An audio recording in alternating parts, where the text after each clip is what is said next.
Muito bem, dando continuidade ao nosso módulo de self-service e automação, depois de falarmos aí sobre a base de conhecimento, falaremos finalmente sobre o catálogo de serviços. Então, possivelmente, aqueles que assistiram à aula inaugural viram que eu fiz uma demonstração bem rápida de como funciona o catálogo de serviços, né? Então, onde eu posso selecionar uma opção, naquele exemplo eu selecionei a compra de um iPhone, por exemplo, e como aquilo se transformou em um chamado, que inclusive tinha um fluxo de aprovação, tinha tarefas para vários grupos e etc.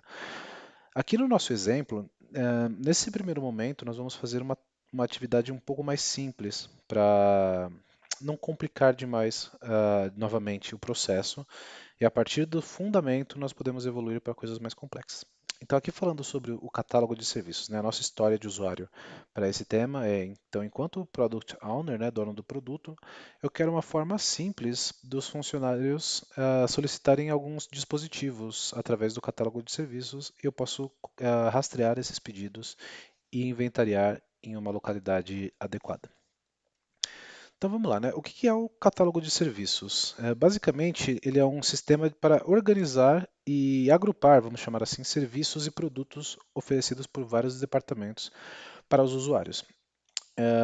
Dentro dele, nós vamos ter categorias que servem para organizar os itens de catálogo, né? Então, até aqui nessa imagem ao lado, por exemplo, eu tenho lá services, eu tenho hardware, eu tenho software, né? Então, o que a gente pode imaginar? Que neste exemplo de catálogo, eu tenho um catálogo, por exemplo, para solicitar um iPhone, um catálogo para solicitar uma impressora, e ao mesmo tempo eu vou ter um catálogo para solicitar a instalação do AutoCAD, por exemplo, ou do Microsoft Office. E esses exemplos, eles têm características distintas, né? Alguns são de hardware, outros são de software. Então, em vez de ter tudo numa tela única com um listão, né? Então geralmente nós organizamos por categorias para facilitar a navegação, né? Então, eu posso ter lá hardware, office, ah, perdão, software, escritório, periféricos, mobile, desktops. Aqui, inclusive, né? Desktop podia estar dentro de hardware, por exemplo, né? Mas existem formas de nós agruparmos. Aí eles têm esse conceito de one-stop shopping, né? Então, parada única para compras oferecidas aos usuários. Então, a gente fala compras porque o catálogo de serviços ele tem uma experiência muito parecida com a de um carrinho de compras de uma loja virtual, mas não necessariamente envolve custos, tá? Os usuários vão submeter solicitações internas que muitas vezes não envolve nenhum tipo de custo, na verdade envolve apenas a execução do serviço. Então também tem acesso para o Service Desk, portal para ajuda e treinamento, e podemos ter mais de um catálogo por plataforma, né? Então é muito comum, por exemplo, nós temos um catálogo orientado apenas à TI, um catálogo orientado apenas aos recursos humanos e assim por diante.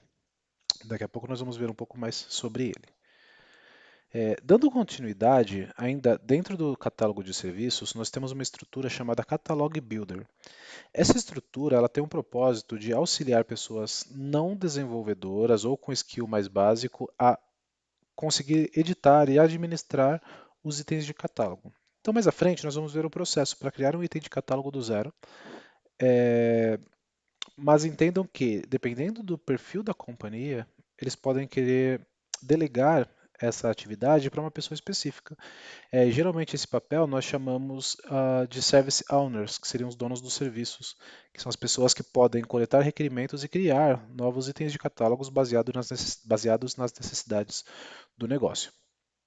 Para o propósito do nosso treinamento, o Catalog Builder ele vai ser apenas mencionado, ok? Então, o que é importante saber?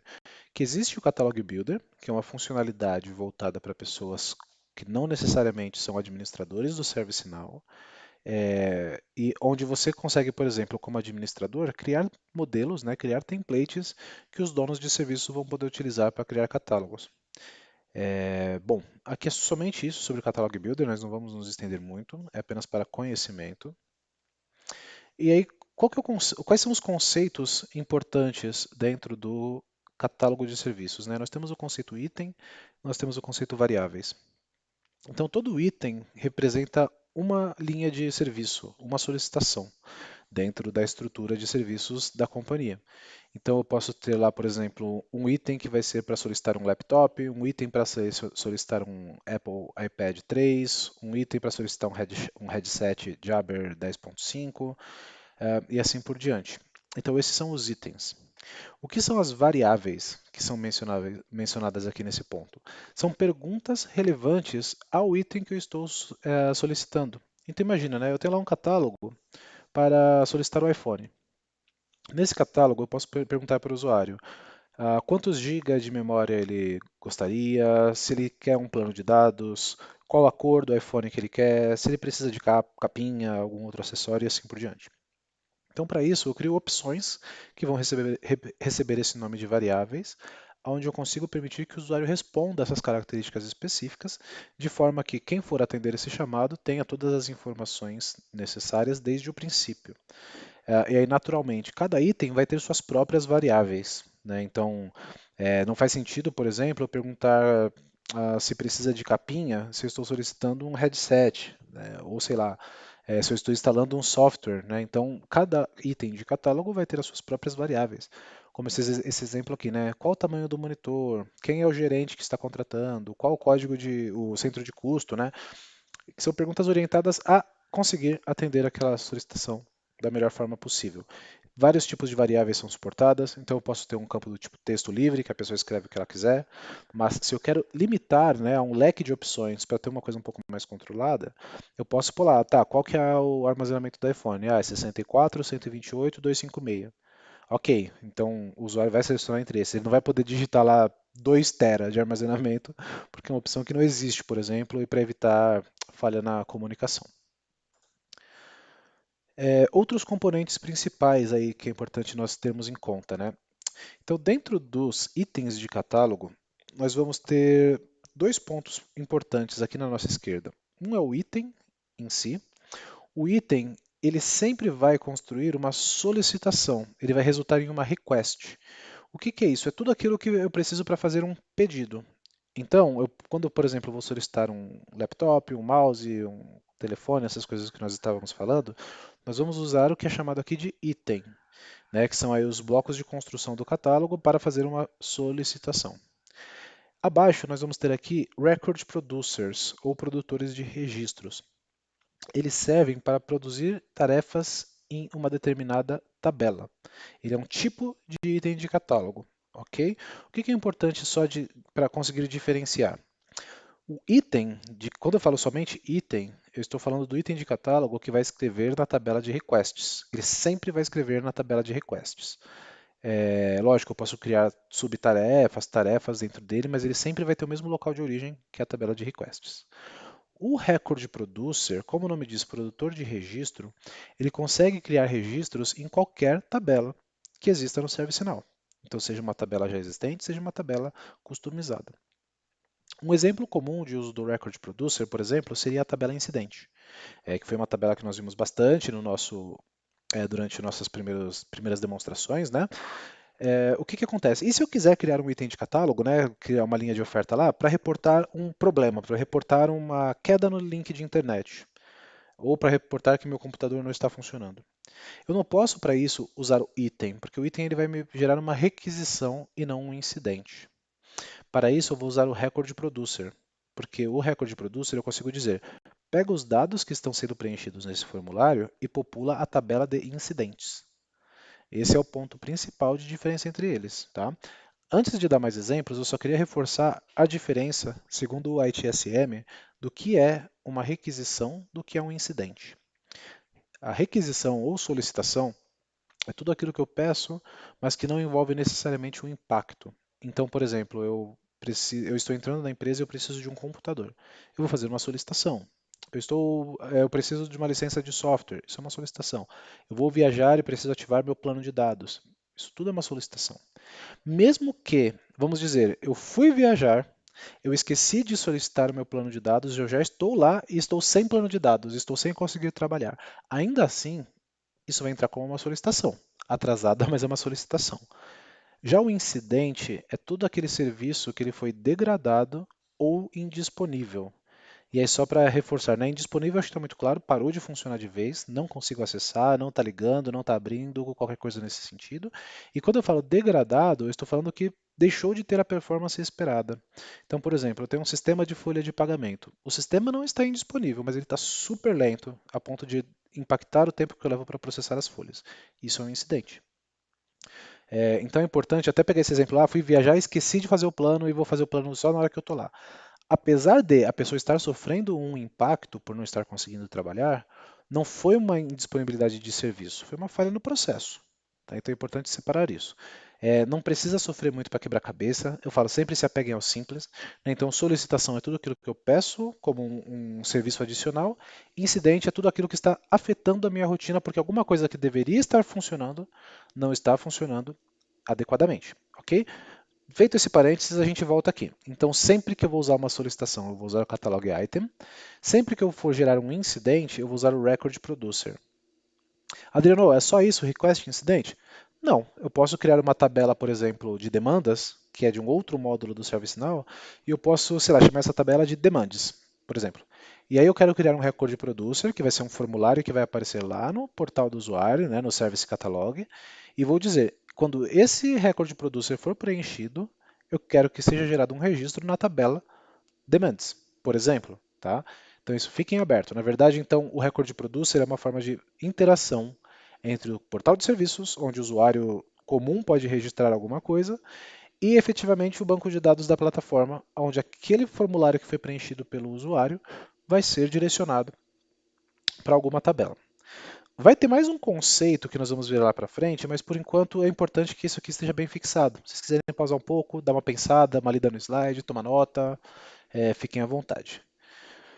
Partindo aqui para os itens da direita, né, então nós vamos ver primeiro as variáveis, as quais nós já falamos, né, que fornece perguntas para ajudar o solicitante a especificar o que ele precisa, em resumo. Aí aqui, por exemplo, eu tenho lá um checkbox, tem um campo de uma linha única para o usuário digitar, são todas as opções que ele pode usar. Ainda vinculado a variáveis, nós temos o que são chamados de variable sets, ou conjunto de variáveis. Que basicamente, como o próprio nome diz, é um conjunto de várias variáveis que podem ser compartilhadas entre itens de catálogo. Então, ok, como eu disse, né, cada item de catálogo vai ter suas características, como, sei lá, quantidade de memória, versão do software, cor, esse tipo de coisa é específico, é uma variável que geralmente não vai ser compartilhada.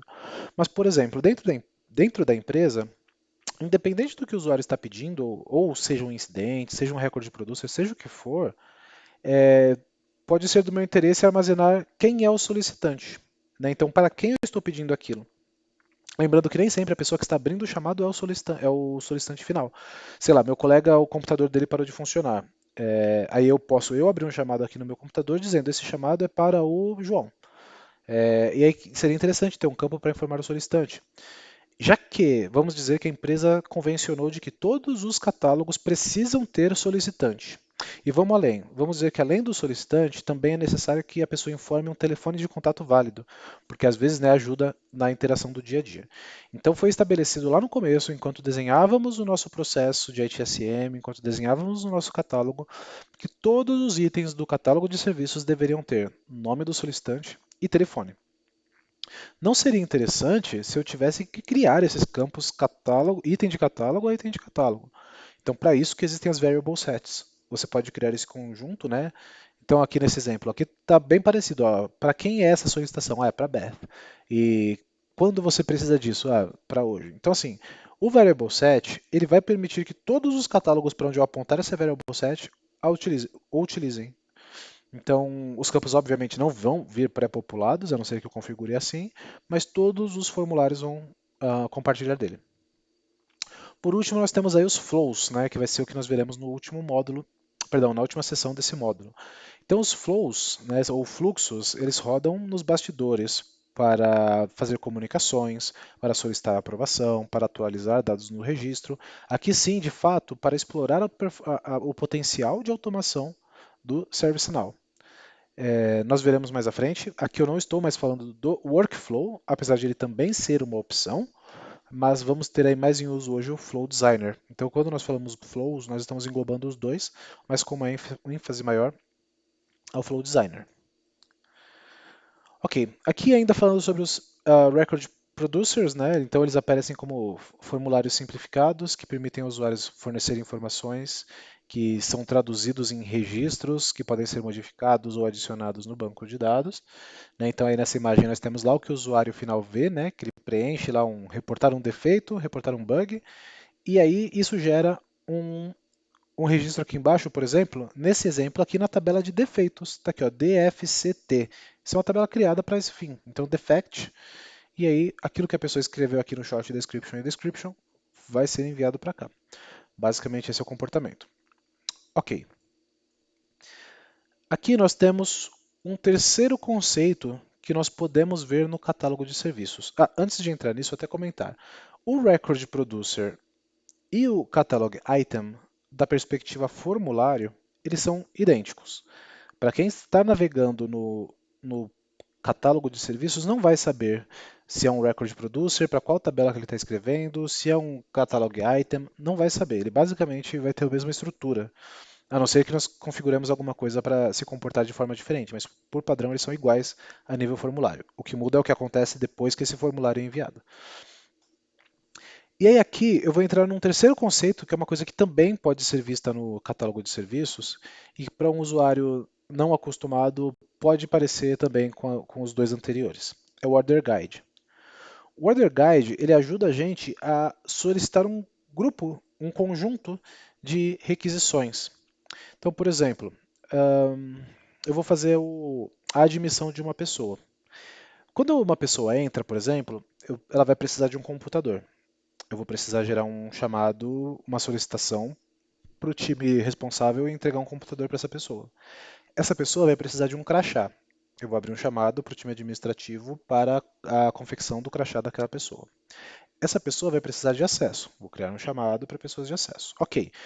Isso pode ir muito além, né, como vocês podem imaginar quando uma pessoa entra na empresa. Mas vamos novamente partir do simples e imaginar isso. O funcionário Adriano começou na empresa e a pessoa responsável pela admissão, nesse cenário que eu descrevi, teria que entrar no catálogo de serviços e fazer três solicitações distintas, que seria solicitação de computador, solicitação de crachá, solicitação de acesso. O Order Guide é uma forma de você empacotar solicitações. E aí você consegue dizer, como nesse exemplo aqui, o que você precisa. Aí tem lá opção 1, opção 2 e opção 3. Entenda cada uma das três opções como um item de catálogo diferente. Então eu consigo agregar as requisições utilizando o Order Guide. Por exemplo, vamos dizer que a opção 1 é solicitação de computador. Vamos dizer que a opção 2 é a solicitação de acesso. E que a opção 3 é o crachá. Aí quando eu estou submetendo o Order Guide, eu vou preencher aqui, eu quero 1 e eu quero 2, mas eu não quero 3, porque essa pessoa é trabalho remoto, ela não precisa de crachá, ela só precisa de um computador e acesso. Aí ele vai submeter automaticamente esses dois itens aqui, o computador e o crachá. Os ícones aqui não vão muito de acordo com o que eu falei, mas para que vocês peguem a ideia, né? Agora, se eu tivesse marcado as três opções, ele também submeteria a solicitação, perdão, computador e acesso, e aqui ele submeteria também a solicitação de crachá. A ideia é essa, então, agregar várias solicitações em uma só.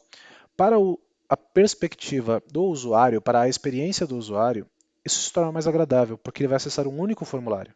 Esse formulário vai ter mais perguntas, né, perguntas referentes ao computador, ao acesso, ao crachá, vai pedir para ele fazer um upload de foto, mas ainda assim, ele vai preencher tudo de uma vez e vai clicar uma vez só em enviar.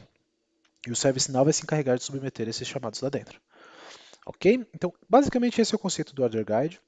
Aqui o que vocês podem observar abaixo, nesses dois que foram submetidos, é que essa solicitação aqui gerou um request item, né, que é o RITM, e esse request item gerou uma task, catalog task. Então, digamos que esse cara aqui era o cara do acesso. Então, ele abriu um chamado lá, acesso no ambiente da empresa. Foi para o time de acesso essa tarefa, o time de acesso criou, fechou e acabou. Aí, digamos que esse 2 aqui, aproveitar que o ícone é fortuito, é uma solicitação de computador. Essa RTM, eu posso configurá-la através de fluxos e tudo mais, para, ao ser submetida uma solicitação de computador, primeiro eu abro um chamado, uma task, né, uma tarefa, para o time de ativos, para que eles vão até o estoque, para que eles localizem um computador de acordo com o perfil daquela pessoa, vinculem esse ativo no nome desse funcionário, tudo mais, preparem um termo de responsabilidade e tudo mais. Uma vez que o time de ativos terminou essa tarefa, ele pode encerrar a tarefa dele e automaticamente será gerada uma segunda tarefa para o time de suporte de campo, que vai pegar esse computador com o time de ativos, vai configurar os dados do usuário nesse computador e vai entregar esse computador para o usuário. Então, esse é uma ideia de tarefas, né? Então, eu tenho várias tarefas dentro de uma mesma solicitação, como esse exemplo que eu acabei de dar, né? Não é o mesmo time que executa tudo, e eu preciso medir individualmente a entrega de cada um dos times, ok? De novo, quiserem dar uma respirada nesse conceito, parar para processar, é um conceito importante, tá? Tanto a parte de entender o item de catálogo, o record producer, o order guide, ok? E já começar a entender um pouco sobre essa questão de tarefas e subtarefas que nós vamos entrar um pouco mais a fundo agora. Então aqui essa estrutura é o output, né, é a saída de de um envio de um item de catálogo, né? Então assim, o usuário preencheu lá uma solicitação. A primeira coisa, né, quando ele submete isso, ó, o ícone do carrinho aqui, como eu falei, ele vai empacotar esse envio do usuário em uma request. É um resumo da solicitação, basicamente você consegue ver o resumo da solicitação e o estado da requisição. Dentro da lógica do ServiceNow, nós vamos dizer o que nós esperamos que essa requisição faça. Nesse exemplo, a requisição ela pode gerar uma ou mais RITMs, ou um ou mais Requested Items. Geralmente, o grupo que atende o chamado atende dessa camada para baixo. Eu já falo mais sobre isso. Mas então, só para lembrarmos da estrutura até aqui. Então, quando o chamado é submetido para uma requisição, ele gera uma request. Essa request vai gerar obrigatoriamente um ou mais request items. No request item, eu vou ter lá o item que foi solicitado, outros exemplos como quantidade, grupo de atribuição, estado, tudo mais vai estar nessa camada. E abaixo dos request items, eu posso ter ou não ter uma, aliás, nenhuma ou quantas tasks eu precisar. E aí nas catalog tasks é aquele tema de ter tarefas individualizadas. Então, o que fazer, qual que é o grupo de atribuição, quem é a pessoa responsável, o estado, notas de trabalho. Então, assim, essa é a estrutura padrão do ServiceNow quando nós configuramos um item de catálogo. Request, Request Item, Task. É SC Task, tá? É diferente da tabela Task grandona lá que tem todo mundo. Essa é a Catalog Task. Então vamos refazer. Request, Requested Item, Catalog Task. Essa é a sequência. O que se vê na prática no dia a dia? Apesar de o ServiceNow ter essa estrutura que desce três camadas, muitas empresas não utilizam o SC Task. Eles utilizam apenas o Request Item. E os times responsáveis atendem nesta camada aqui.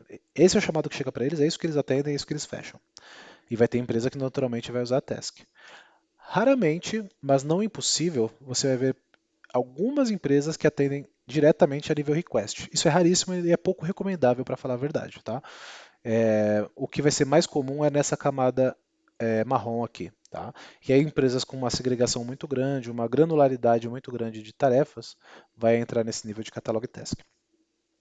Reforçando de novo, porque isso também é pergunta para exame, caso alguém aí venha no futuro a querer aplicar uma prova de certificação, a sequência é request, request item, catalog task.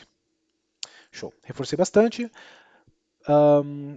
Sei que eu estou falando bastante, eu já vou mostrar um pouco para vocês do catálogo na prática, mas só para fechar o conteúdo teórico aqui desse nosso módulo, nós temos por último os User Criteria para itens e categorias, que como eu falei para vocês, é idêntico ao do Knowledge Base, ok? Então eu também posso setar por usuário, por grupo, por role, por empresa, localização, departamento, ou scriptar. E aí eu vou usar essas abas Available for, ou disponível para, ou Not Available for, não disponível para. Então, tanto a nível quanto a nível categoria, como a nível catálogo, itens de catálogo, eu posso dizer quem pode e ou quem não pode visualizar aquele item. Então, uma empresa muito grande, às vezes, por exemplo, vamos pensar numa empresa multinacional, e eu tenho um catálogo que envolve o jurídico. As leis do Brasil são diferentes, as leis, vamos dizer, as leis trabalhistas, por exemplo, do Brasil, não são as mesmas leis trabalhistas dos Estados Unidos. Então não faz sentido eu criar um catálogo compartilhado que as duas empresas vão ver para tratar de temas trabalhistas. Então, por exemplo, se eu tenho lá um que é 100% focado na realidade Brasil, não faz sentido sequer eu exibir esse formulário para os Estados Unidos, porque vai gerar poluição visual, porque vai ter catálogo ali inútil. Alguém pode cair no erro de utilizá-lo incorretamente, entre outras coisas. Então aqui eu posso fazer duas coisas. Ou eu venho no disponível para e crio um filtro com os usuários Brasil, aí só esses vão ver. Ou eu posso falar não disponível para e colocar os usuários dos Estados Unidos, por exemplo. São dois exemplos distintos. Ok. Bom, falei bastante, vamos para um pouco de prática. O que eu vou fazer aqui? Deixa eu duplicar essa aba. Deixar uma janela aqui no portal.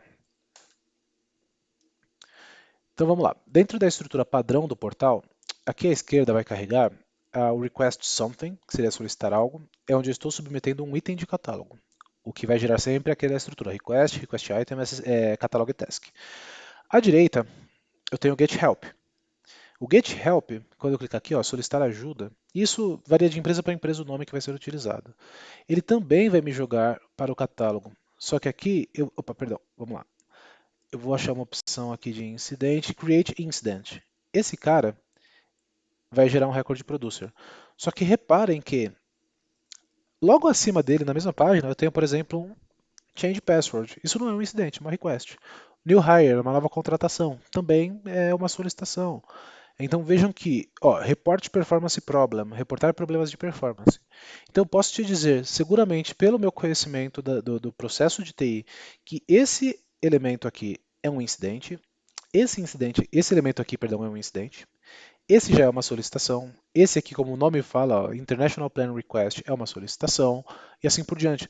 Mas todos eles se comportam da mesma forma, porque para o usuário ele não tem a necessidade ou a obrigação de entender a diferença de um conceito ou de outro. Ele só precisa ter o tema dele endereçado, ok? E aí, como vocês viram, né, cada formulário tem suas características. Por exemplo, o International Plan Request, ele não tem nenhum campo para ser preenchido. Eu basicamente submeto isso aqui, clicando aqui no Order Now, vou até fazer. Aqui ele fala para quem que é. Eu posso falar, por exemplo, que é um plano para o Abraham e salvar. Isso já é suficiente para abrir esse chamado. Eles não precisam de nenhum dado específico. Né? Isso aqui, ali, ó, gerou uma REC. Deixa eu até voltar aqui para mostrar melhor para vocês, com calma. Ó, gerou uma REC, que é esse número que a gente vê aqui. Essa REC gerou esse elemento aqui, que é um RITM. Ao clicar aqui eu consigo ver, que seria o request item. E pode ser que existam tasks atreladas a ele ou não. Isso o usuário não consegue ver, porque as tarefas estão vinculadas a quem vai atender. Mas a gente já vê já esse chamado.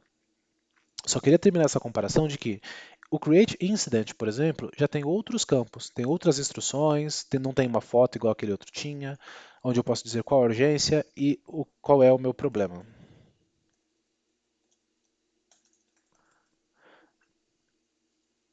Ok. Aí vejam que, bom, é que eu digitei muito rápido, mas enquanto eu digitava ele apareceu lá uma busca de contexto por possíveis soluções para o meu problema, mas isso é outro tema. Chamado aberto aqui também. Ok, vejam que aqui ele gerou direto um link, porque isso aqui foi um incidente que eu abri e ele escreveu direto na tabela incidente. Ok, deixa eu abrir esse RITM aqui, apenas para verificarmos se ele gerou o task ou não. E qual que é o estado dele também. A minha busca acho que eu tenho um espaço aqui que atrapalhou a busca pelo resultado exato. Agora sim.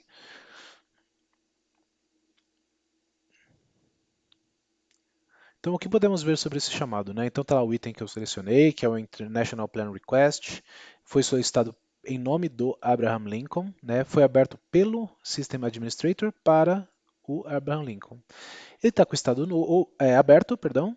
E aqui abaixo, sim, temos uma Catalog Task, que é essa aqui, que está indo para a área de Procurement, fazer um atendimento qualquer aqui. Como eu sei que é Procurement? Porque eu vi o campo Assignment Group aqui, que não estava visível lá, mas está aqui, ó, Assignment Group, Procurement. Poxa, Adriano, não seria legal ter o Assignment Group aqui? Com certeza, principalmente para quem está atendendo o chamado no dia a dia. E podemos fazer isso com um recurso que vocês já conhecem, chamado Form Design. Não vou fazer aqui para ganhar tempo, mas vocês podem, inclusive, fazer na instância de vocês. Tá? Eu vou mudar esse estado desse chamado aqui para encerrado completamente, né, o Close Complete, só para verificar se esse chamado ainda gera mais de uma task ou não. Uma vez encerrado, eu vou atualizar. Vamos ver. Sim, a RITM continua em aberto. E aqui abaixo eu consigo ver que após o Procurement encerrar a tarefa deles, foi gerada uma segunda tarefa para Field Services. Então esse é o tipo de lógica que nós podemos criar quando nós trabalhamos aí com as requests, né? Então sequências de tarefas. Vamos dizer que só Procurement já ia encerrar esse chamado aqui, já ia atender o que o Abraham estava precisando. Ao encerrar a última task, ele já encerraria também ARITM. Rapidamente vou aproveitar que eu abri um incidente, vou abrir um incidente aqui também. E aí tanto faz eu buscar pelo número direto aqui usando a busca global ou entrar aqui na tabela de incidentes, localizá-lo e tal. E aí no incidente já é um pouco diferente. O incidente, por exemplo, eu não tenho tarefas aqui embaixo para ele. Posso criar uma estrutura de tarefas para incidentes? Posso, só não é o comum. Ok, mas eu tenho lá, vamos lá, quem abriu o chamado foi o System Administrator, o gerente dele é o Abel, ele é do departamento de finanças, foi aberto pelo Self-Service, e vejam que está sem nenhum grupo atribuído e nenhuma pessoa atribuída a esse chamado. Isso é uma coisa que pode ser configurada também. Ok, feito esse exemplo aqui, nós vimos o formulário que o usuário preenche, nós vimos o formulário que o resolvedor vê, apenas retomando que nós podemos colocar notas aqui, e essas notas vão se replicar para o usuário também do outro lado. Claro que aqui eu sou o solicitante e o resolvedor, então aparece sempre meu nome. E agora vamos verificar como criamos um formulário desse. Aqui, gente, esse módulo eu acabei, essa sessão eu acabei que eu expliquei bastante coisa no começo e agora eu estou indo para a prática. Se vocês precisarem pausar um pouquinho o vídeo aqui, tomar uma água e retomar na sequência, fiquem à vontade, apenas para que vocês peguem bem o conceito que eu vou fazer a seguir, ok? Então vamos lá. Aqui no menu All, dessa vez eu vou digitar Maintain Items. Opa, o meu teclado não quer me ajudar. Maintain Items. Gerenciar itens. Isso vai estar dentro de Service Catalog, da aplicação Service Catalog. No módulo Catalog Definitions, eu vou ter lá o Maintain Items. Cliquei nele. Aqui eu tenho uma série de itens de catálogo. Por exemplo, digamos que eu quisesse editar esse cara que eu tinha feito aqui, qual que era o item de catálogo mesmo? Deixa eu só voltar na RTM. International Plan Request. Então eu posso, por exemplo, vir aqui e eu quero editar alguma coisa nesse International Plan Request. Eu posso digitar aqui International, por exemplo. Está aqui. Esse é o item de catálogo. Ao clicar nele, a estrutura que nós veremos será um formulário já bem familiar com o que vocês estão acostumados. Então aqui eu tenho lá o nome desse item de catálogo. Eu tenho qual que é o catálogo onde ele pertence, então catálogo de serviços. Qual a categoria onde ele está inserido, então ele está inserido no Can We Help You. Obviamente ativo. Aqui eu posso dizer o nível, isso aqui é um recurso novo, tá? Dessas últimas releases da ServiceNow, mas o nível de automação que eu vou dizer para ele, que esse catálogo vai usar, que eu posso dizer que vai ser sem nenhum específico, pode ser manual, pode ser semi-automatizado ou totalmente automatizado. Não se apeguem muito nesses conceitos por enquanto. Aqui em Item Details, vamos ter algumas coisas. Deixa eu voltar nesse item de catálogo aqui para comparar para vocês.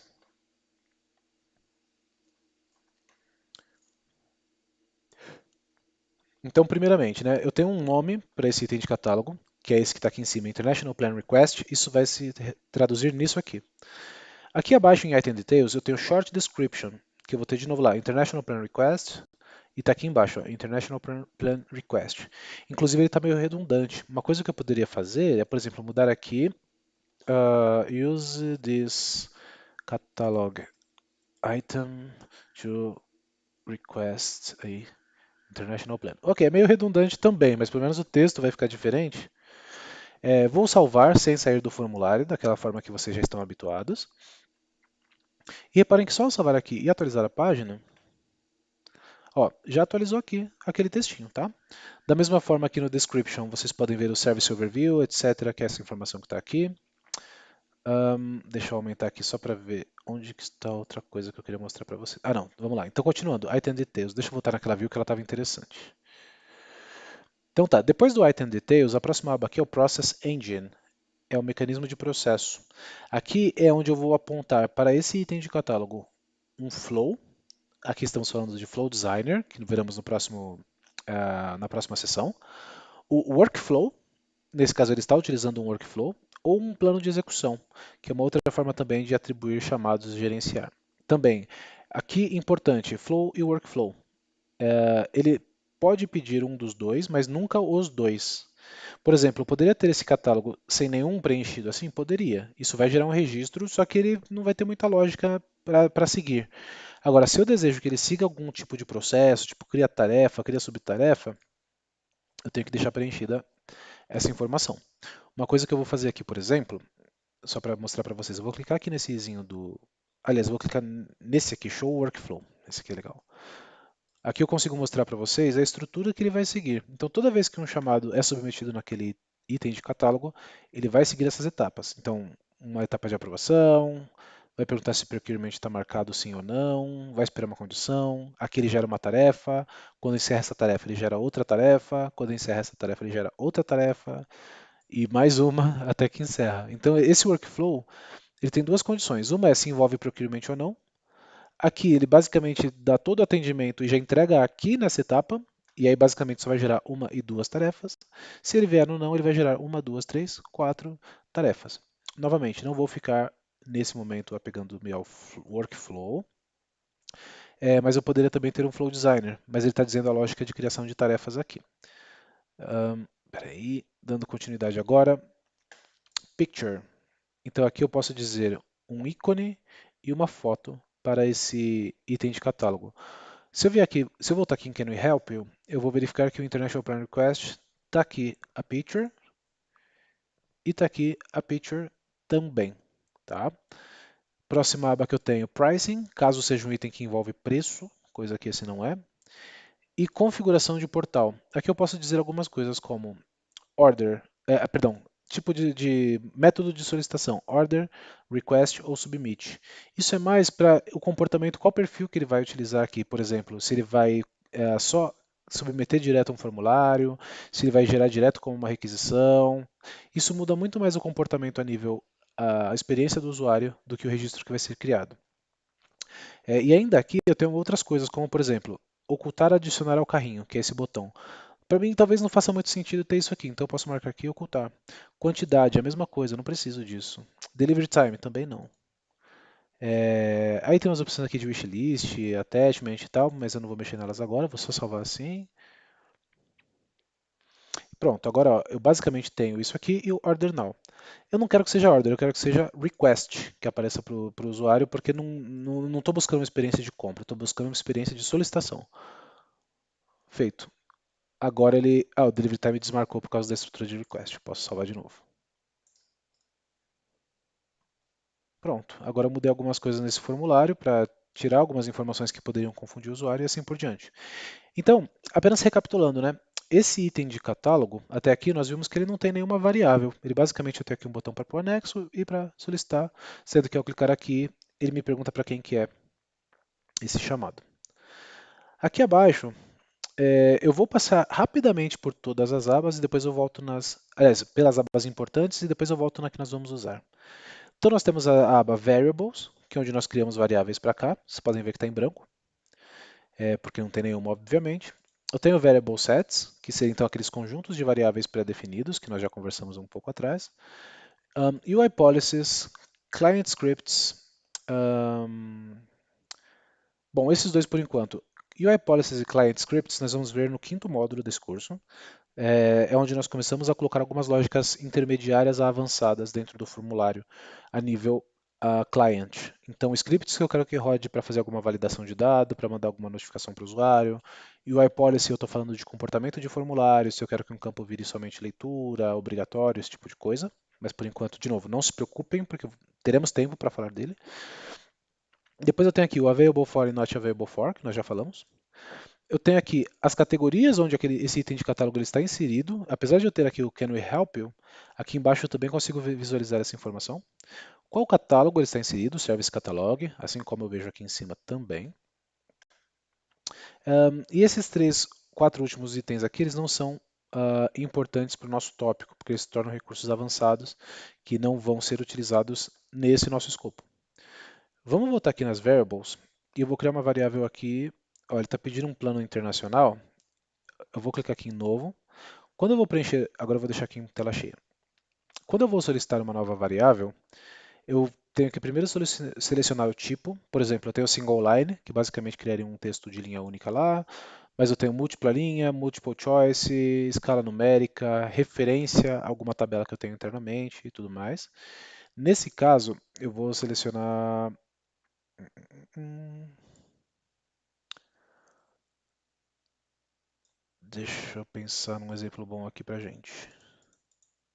Date duration. Acredito que o. Não, multiple choice não é. Select box. Vamos lá, então eu vou criar aqui um do tipo select box, ele vai me dizer qual que é o item de catálogo, ele já vem preenchido com o ícone que eu estou fazendo. Eu posso dizer se eu quero que essa variável seja obrigatória, somente leitura ou oculta, eu vou deixar ela como obrigatória e eu vou dar um nome aqui. Então eu vou dizer aqui, vou colocar em português mesmo, qual o plano de dados internacional? Reparem que aqui o question é o display, é como a pergunta vai aparecer para o usuário, e o name é o nome de banco de dados dessa variável. Ok, antes de seguir adiante, eu vou dar um save aqui, permanecendo no formulário, porque como eu selecionei um select box, ele vai me trazer aqui abaixo uma nova opção que é Question Choices. Então, ok, eu tenho um select box, mas quais as opções que o cara vai ter? Tem duas formas de criar choices aqui. A primeira forma, clico aqui em novo, eu vou criar aqui um. E percebam que aqui eu posso setar um preço para isso, para aparecer lá no carrinho. Eu posso setar qual ordem que essa opção vai aparecer. E eu posso ter também um nome de display para o usuário e um valor de banco de dados. Eu vou criar aqui primeiro 512 GB. Esse dado eu posso copiar e colar aqui, porque eles são parecidos. Vou dar um submit. E uma vez criado esse elemento, vamos lá, deixa eu voltar até nele aqui. Eu poderia preencher aqui agora com 1024 e usar um recurso que nós vimos lá atrás, que é o Insert and Stay. Botão direito, Insert and Stay. Vou até fazer aqui, ó. Pronto, acabei de criar um novo. Poderia alterar o valor que eu quisesse e dar um novo Insert and Stay e assim por diante. Mas eu vou voltar aqui na question, porque eu quero mostrar uma outra forma de fazer a mesma coisa.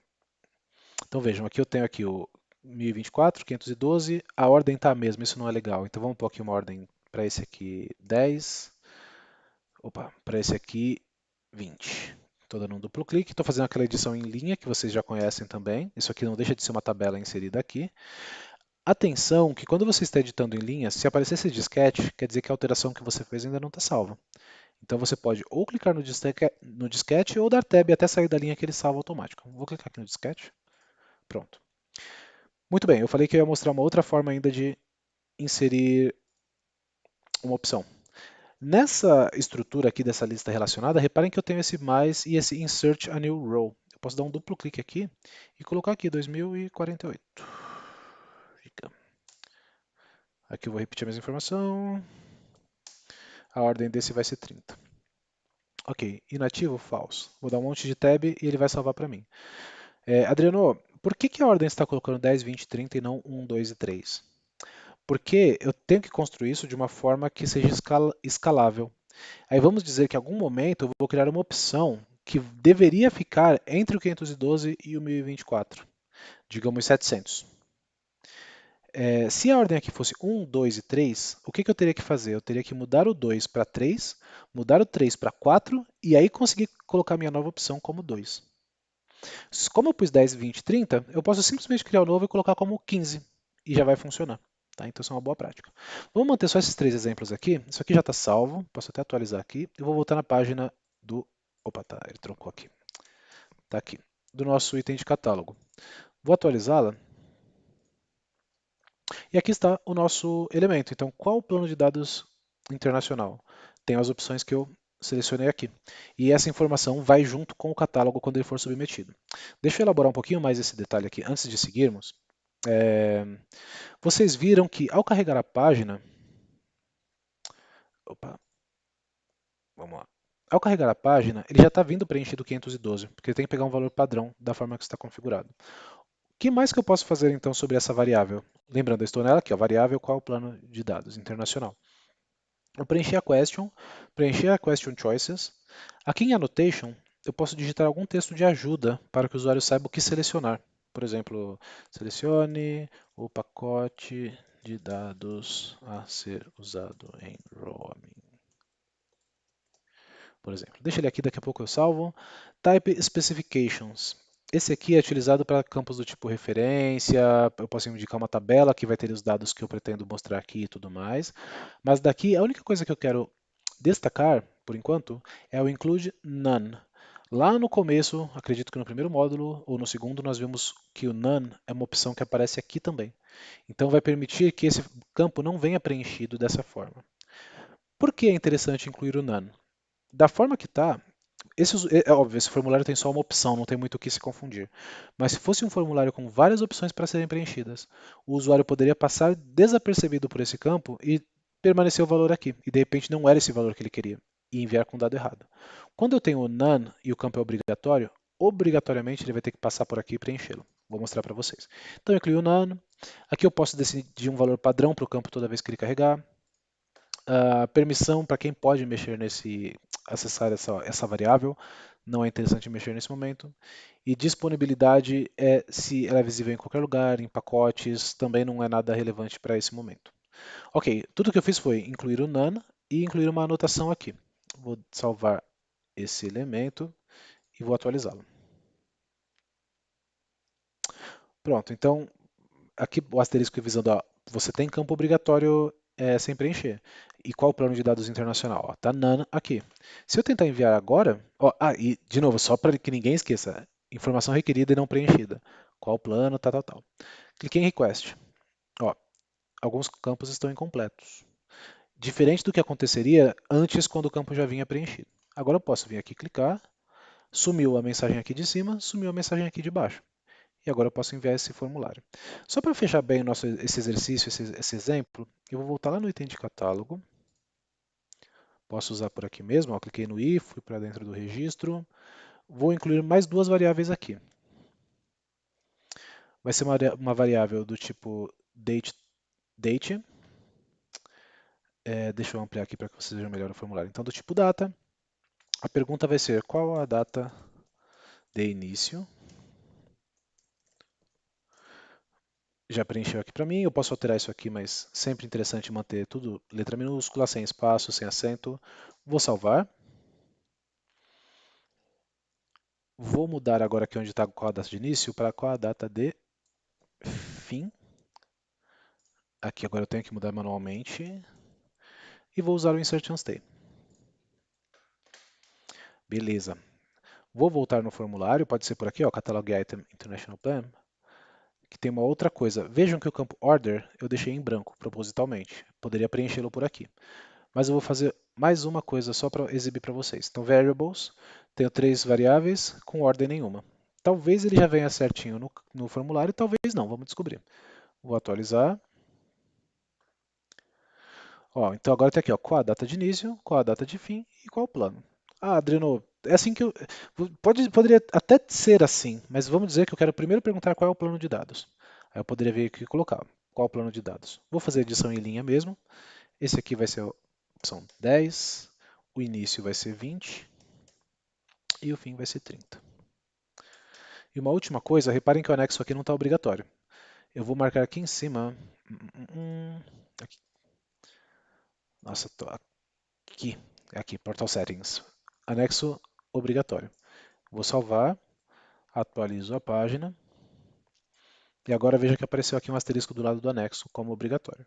Agora, beleza, eu elaborei melhor esse formulário. Posso selecionar meu plano, posso selecionar aqui a data de início, a data de fim.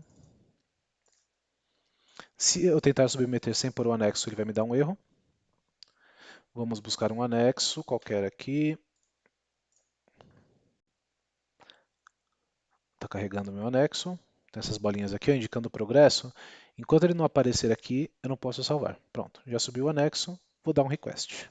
Para quem é? Vou deixar para mim mesmo. Request. Beleza. Agora quando eu entrar aqui e buscar por essa RTM, lá na plataforma,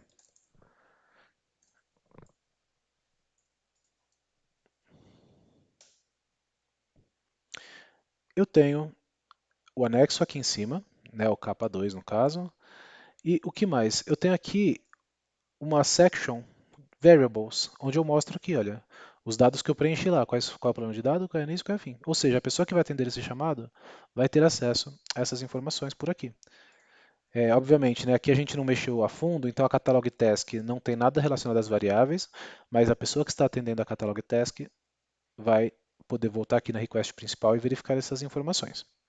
Mas, novamente, eu não vou trabalhar até o nível Catalog Task para manter o exemplo o mais simples possível.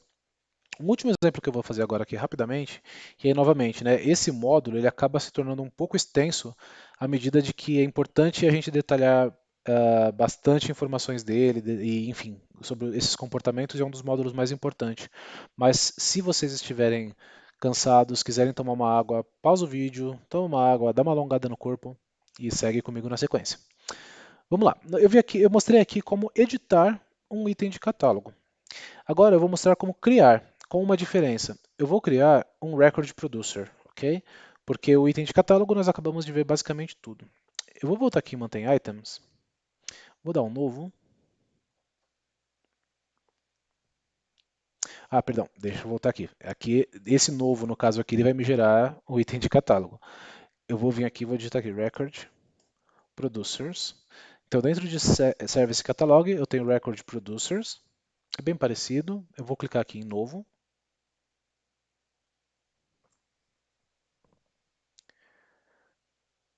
Beleza, então vocês vão ver muitas coisas parecidas, mas vamos com calma. Então, eu vou criar um bem simples aqui.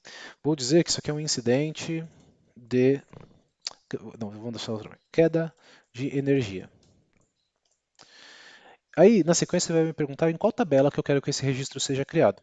Então, lembra que eu falei que ele escreve em qualquer tabela? Aqui eu tenho a lista de todos. Nesse caso, eu quero que seja um incidente. Ok?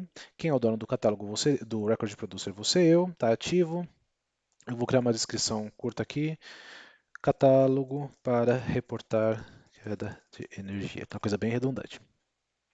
Quem pode ver? Não vou mexer nisso. Ah, tá. Em acessibilidade, logicamente. Eu vou dizer em qual catálogo eu quero que ele apareça. Então aqui eu vou selecionar o Service Catalog, que é o nosso principal, é aquele que está aparecendo lá no portal. Fecha o cadeado. Em qual categoria? Eu vou pôr dentro do Can We Help You, só para ficar fácil de localizá-lo. Posso buscar aqui, por exemplo, por Can. Pronto, clico aqui. Já vou dar um save nele para que ele me abra mais opções. Bom, eu tenho aqui novamente algumas similaridades com o que nós acabamos de ver. Portal Settings, por exemplo, eu posso ocultar o anexo, dizer que o anexo é obrigatório. Posso ocultar o wishlist, que não faz sentido, mas aqui já não tem aquelas opções de order, request, submit, aquelas coisas. Aqui abaixo eu vou criar só uma variável e aqui novamente mesma estrutura, tá? Na variável eu vou selecionar um tipo select box e vou falar aqui unidade. Vou salvar para que me apareça aqui a selected lists. Vou dizer que é obrigatório e vou preencher com as minhas opções. São Paulo,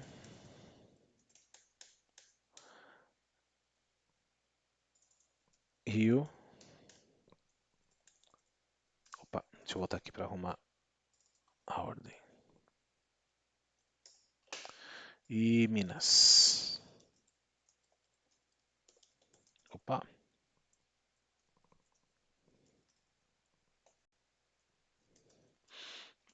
aqui eu vou pôr 130.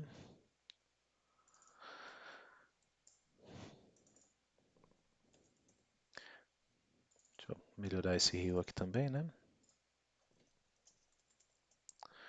Pronto, criei as três opções, vou salvá-lo. Só um item relevante quando nós falamos de variáveis em Record Producer é que eu tenho aqui esse campo Map to Field. Isso aqui serve para dizer mapeie a informação que vai ser informada aqui em algum campo específico. Então, por exemplo, se eu for lá na tabela incidentes,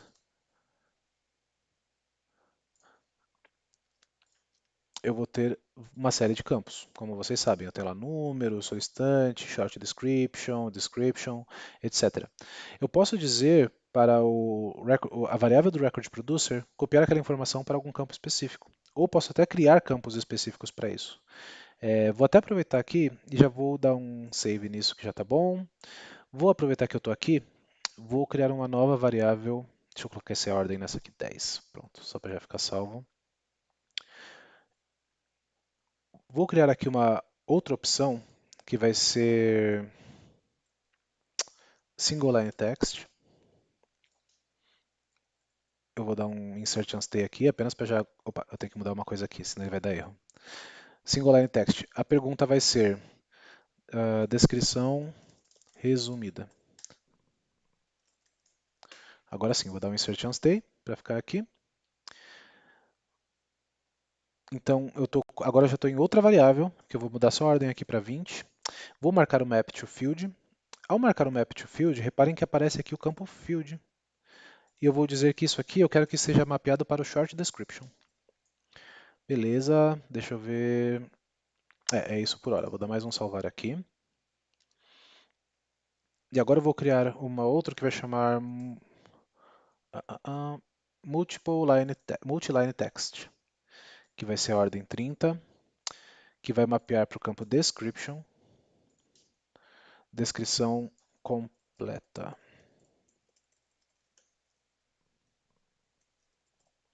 Vou dar mais um insert and stay. E eu sei que eu passei bem rápido aqui, mas apenas porque eu usei o Insert and Stay para ir criando vários registros em sequência. Mas a ideia, vocês viram que eu usei três tipos diferentes. Então, primeiro eu utilizei um Select Box, depois eu usei um Single Line e um Multiline, sendo que o Single Line e o Multiline eu mapeei para campos específicos. Agora eu posso voltar aqui para o meu item de catálogo. Essa etapa, gente, vocês vão ter a oportunidade de praticar na instância de vocês também, tá? Então, por isso que talvez eu não esteja indo tão devagar, até para a gente ganhar um pouquinho de tempo no final dessa nossa demo. E também vocês podem voltar ao vídeo, pausar, tomar as anotações. Então, aqui eu tenho os três campos, as três variáveis, perdão, sendo que a unidade não mapeia para campo nenhum e as descrições sim mapeiam. Vou atualizar aqui o meu formulário. Eu já estou aqui no Can We Help You? E onde está o nosso amigo queda de energia? Está aqui. Então, catálogo para reportar queda de energia. Vou clicar nele. Então, tudo obrigatório. Aqui na unidade eu não marquei o None, por isso ele já veio selecionado São Paulo. Vamos manter assim. Então, queda de energia em... Nossa, ele nem salvou a alteração que eu fiz no Rio. Tudo bem, voltaríamos lá para ajustar, mas vamos deixar assim. Vou colocar aqui Minas. Descrição resumida. A energia do prédio caiu às... Não, peraí. Do prédio caiu. Eu vou colocar aqui. A partir das 12 horas de hoje, após um forte raio, a energia do prédio foi cortada e ainda não retornou. Risco de impacto no setor frigorífico. Bem genérico, tá, gente? Aqui eu espero que vocês não me deem uma nota pela criatividade para criar casos, mas sim para exemplificar a funcionalidade. Preenche tudo, o anexo não é obrigatório. Vou dar um submit. Pronto. Tem um incidente criado na tabela incidente naturalmente. Vamos buscar e ver a carinha dele agora.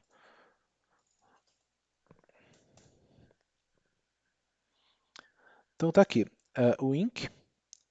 O que podemos ver? Por exemplo, o solicitante é um campo que eu não mapeei. Então ele veio em branco. Uma melhoria nesse formulário, então, seria eu colocar lá um campo do tipo referência para a tabela de usuários, falando quem é o solicitante, para que seja mapeado aqui. Na sequência, nós vamos ver que tem uma série de outros campos que eu poderia também preencher, como categoria, subcategoria e tudo mais. Mas o que eu queria mostrar para vocês? Eu preenchi o short description, está aqui, e a description está aqui, conforme eu escrevi. Uma coisa que vocês podem estar sentindo falta aqui seria as variáveis que eu respondi. Isso precisa ser adicionado como uma section a partir do Form Designer.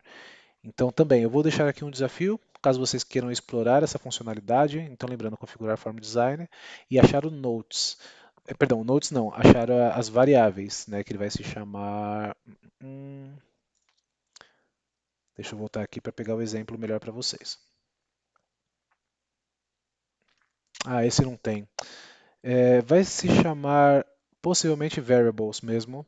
Posso estar equivocado, vai ser variáveis ou questões, mas fica a dica para vocês acharem. Ele não é um campo, ele é um formatter. Essa é toda a dica que eu vou dar. O resto fica a critério de vocês pesquisar. Mas eu também consigo incluir aqui uma aba para mostrar tudo o que o usuário preencheu até agora. Deixa eu pegar. Deixa eu ver se está por aqui. Requested item. Esse cara aqui, ó, é variables, tá? Então era isso que eu queria mostrar. Assim como nós conseguimos incluir isso aqui nos RTM, nós conseguimos incluir também nas incidentes, caso seja necessário. Uma última demonstração que eu vou fazer, esse campo color aqui ele ficou feio, em branco. Eu vou voltar lá no meu record producer, que eu estava trabalhando até agora, queda de energia, e eu vou criar mais uma variável para que vocês vejam uma variável do tipo referência. Vou dar um novo aqui. Ele eu vou querer que seja o primeiro. Como eu comecei no 10, eu sei que o 5 está disponível. Vou marcar aqui. Aqui eu vou criar do tipo referência. Então, campo do tipo referência, queda de energia na ordem 5, obrigatório. Mapear para um campo. Para qual campo? Vai ser para o campo color. Vai se chamar quem é o solicitante. Veio como caller ID aqui, vamos permanecer, tudo bem. Aqui agora no Type Specifications, perceba que apareceu um asterisco indicando que tem itens obrigatórios nessa aba. O que é obrigatório? Já que você tem um campo do tipo referência, eu preciso dizer a quem que ela vai referenciar. Então aqui eu vou selecionar a tabela de usuários, que é a tabela users. User, perdão, está aqui, sys underline user. Ok. O que mais nós podemos fazer? Aqui eu tenho uma coisa chamada reference qualifier, que é um qualificador de referência. Ele se comporta basicamente como um filtro. Eu posso dizer criar condições dinâmicas através de algum reference qualifier que eu crio à parte. Eu posso criar um avançado, que seria através de um script, ou um simples, que é através de um filtro por si só. Eu posso dizer aqui active é verdadeiro. Basicamente porque eu não quero ver o usuário que não está ativo. Não faz sentido eu querer abrir chamado para alguém que está inativo. Ok, mapeei, coloquei a ordem, criei a referência e salvei. Vou voltar agora no nosso portal. E qual que vai ser o comportamento agora? Vou pegar aqui o catálogo de queda de energia. Opa, não apareceu ainda. Vamos ver o que eu esqueci. Ah, não. Ó. Match not found. O que ele não encontrou aqui? Nananã. Será que... Ah, eu acho que eu sei o que é. Deixa eu voltar aqui no Dynamic. Não. Advanced, não. Foi alguma bagunça que eu fiz aqui no Reference Qualifier. Eu vou tirar esse Active is True aqui só para ver se ele me deixa salvar. É, alguma bagunça no banco de dados. Talvez todos os usuários estejam inativos. Mas agora voltando lá, deve ter salvado agora. Agora sim, eu tenho lá o quem é o solicitante. Poderia ter criado esse campo numa variable set para reaproveitá-lo? Poderia. Mas só para deixar nosso exemplo mais simples, eu criei uma referência para a tabela usuário, certo? Então aqui eu tenho o nome dos usuários. Vou selecionar aqui essa área. São Paulo mesmo, teste 2, teste 2. Pronto. Só para ser bem rapidinho nesse último exemplo.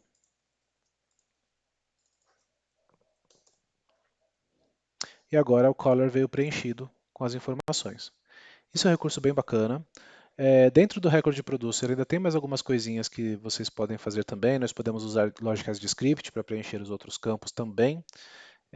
Nessa visão que a gente está aqui não está aparecendo, mas a gente consegue incluir no formulário para usar de scripting, para usar lógicas avançadas. Aqui embaixo, ó, eu posso dizer alguns outros detalhes adicionais. Mas por hora é isso. Aqui eu espero que esses conceitos tenham ficado claros. Esse módulo, esse em específico, foi um pouco mais longo, né, essa sessão do que as outras, porque ela cobre o que nós mais fazemos no dia a dia dentro da plataforma, principalmente quando nós falamos de criar e sugerir soluções para o cliente. Então é muito importante que os conceitos aqui estejam bem assimilados. Qualquer dúvida que vocês tenham, podem também já ir anotando para o plantão de dúvidas. Voltem o vídeo, pausem, tomem anotações e na sequência vocês terão o lab para ser executado, criando um item de catálogo. Então, o próximo tópico aqui já vai ter para vocês aí as instruções adicionais. Façam com calma e atenção. Todo sucesso para vocês no próximo lab e nos vemos na sessão 3 para falarmos de Flow Designer. Até lá!